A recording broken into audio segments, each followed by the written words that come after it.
O governo usa muito, né, a narrativa de soberania quando vai negociar com os outros países, com os Estados Unidos e com a China. Mas no final das contas, né, como o Paulo Guedes que você citou aqui, precisa fazer negócio com os dois países. Qual que você acha que é a forma correta para fazer isso e não ser narrativa?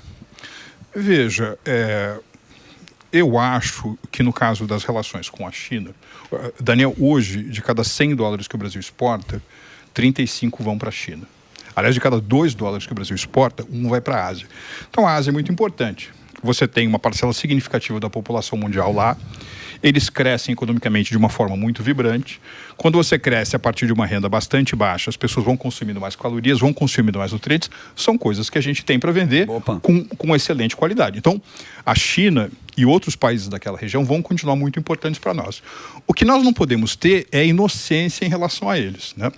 Por exemplo, eu tenho, às vezes, a impressão que quando o atual presidente da República, né, olha para os chineses, ele olha ali um grupo de chineses e diz, poxa, amigos, tem ali um grupo de amigos. E quando os chineses olham para o presidente da República, parece um pouco aqueles desenhos de antigamente, né, que você tem 2 personagens do deserto, eles estão com tanta fome, né, que um olha para o outro e vê um frango assado. Quer dizer, uma coisa meio faixa branca, né, faixa de deglutir. Quando, na realidade, os chineses estão buscando os interesses deles, tá certo? Não é nenhuma grande solidariedade por conta dessas bobagens de sul global. Não, eles precisam criar alternativas, eles precisam comprar alimentos de alguma parte do mundo, apesar de terem, digamos assim, avançado bastante na sua autossuficiência, são os maiores produtores de alimentos do mundo, mas ainda assim são os maiores importadores líquidos do mundo. Eles estão travados, né, numa mega competição com os Estados Unidos, então precisam ficar menos dependentes dos Estados Unidos, vão ficar dependentes de nós.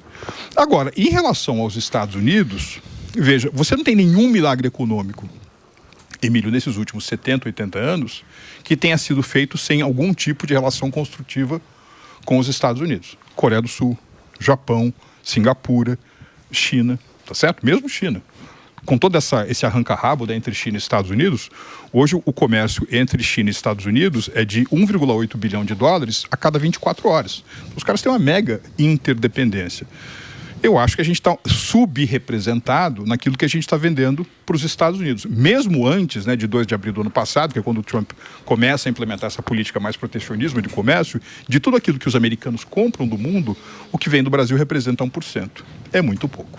Então, mas você acha que foi o capitalismo dos Estados Unidos que propiciou a derrocada americana nesse momento? Porque, por exemplo, o Tim Cook lá, quando ele foi fazer o iPhone, que ele contratou as fábricas chinesas, chegou nos Estados Unidos, tinha o funcionário que ganha mais, tinha todo aquele esquema dos Estados Unidos, né? Que a gente tem aqui, aquele custo, sindicato, aquela história toda que a gente tem aqui. Aí o chinês falou assim, quanto você vai gastar? Ele falou, gastar, sei lá, 10 dólares para fazer. Ele falou, não, eu faço para você por 2. Ele falou, olha, que sensacional. Só que todo mundo perdeu o emprego, né? E a China cresceu. Isso é como é que essa conta, e agora os caras querem reverter isso, o Trump com essas tarifas aí que o Sami falou que talvez... Sim, eles estão querendo revogar as tarifas. Como é que o cara vai fazer esse... E a Ásia cresceu uma loucura, né? Emílio, eu acho que essa história do declínio americano é conversa para boi dormir, às vezes uma conversa entoada pelos próprios americanos. Agora, se você pegar de 1871, que foi o ano em que os Estados Unidos ficaram maior que a Inglaterra, passaram a ser a maior economia do mundo. Até hoje, faça chuva, faça sol, democrata, republicano, com guerra ou sem guerra, os Estados Unidos têm 25% no mínimo da economia mundial. 1 em cada 4 dólares que o mundo produz vem de um país que tem 350 milhões de pessoas, num mundo que tem 8 bilhões de pessoas.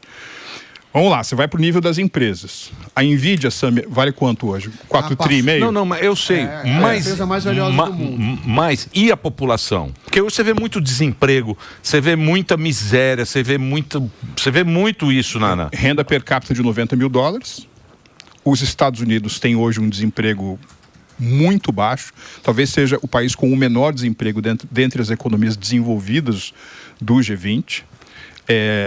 É verdade que o peso relativo da indústria e da manufatura, como fatia de tudo aquilo que os Estados Unidos produzem, caiu.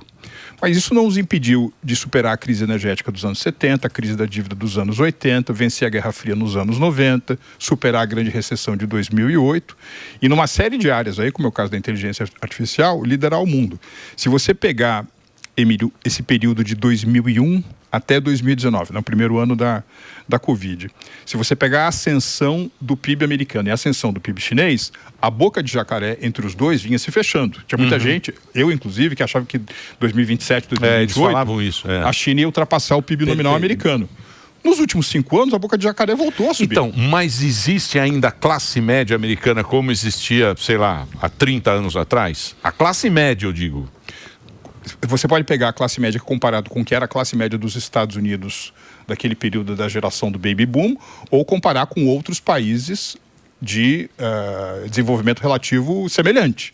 Por exemplo, hoje, se você pegar o estado mais pobre dos Estados Unidos, que é o Mississippi, eles têm uma renda per capita maior que a da Itália, que é da Inglaterra, que é da França e que é do Japão, que era o grande bicho papão. Então é narrativa isso? É conversa mole? Eu acho que se instalou nos Estados Unidos, Emílio, uma mentalidade de que nós fomos muito abertos demais ao resto do mundo. Isso permitiu a ascensão de uma economia como a China, que é potencialmente antagônica. Nós não queremos cometer esse mesmo erro com a Índia. Ao contrário do que foi a relação entre os Estados Unidos e a União Soviética, hoje a China lidera em certas áreas tecnológicas que têm grande alcance de mercado. Se você pegar, por exemplo, de parcerias comerciais, hoje cada 3 países do mundo, 2 fazem mais negócios com a China do que com os Estados Unidos. Então houve uma perda relativa de poder americano. Agora, do ponto de vista absoluto, os caras estão muito fortes ainda, muito fortes.